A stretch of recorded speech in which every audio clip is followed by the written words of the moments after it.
Pero si Bongbong maayong tao. Wala yung ko'y problema kang president.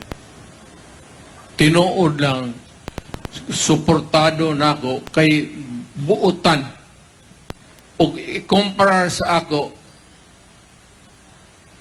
he is a very dignified, respectful, humble. Kasi niya ito ba? Dili pa na presidente. Mapakumbaba. Ang problema lang, Mr. President, is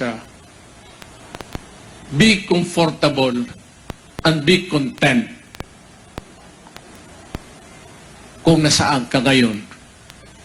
Tapusin mo lang biyahe mo, then bitawan.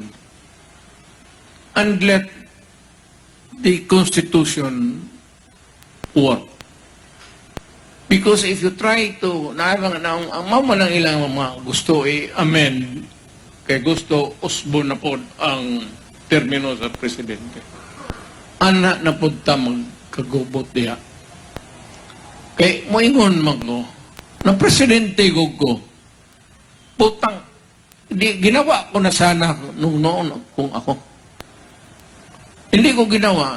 Panahon na you have to step down as president. On the last day of my presidency, bumaba ako. Wala'y samok. So gusto ko yan ang mangyari para sa lahat.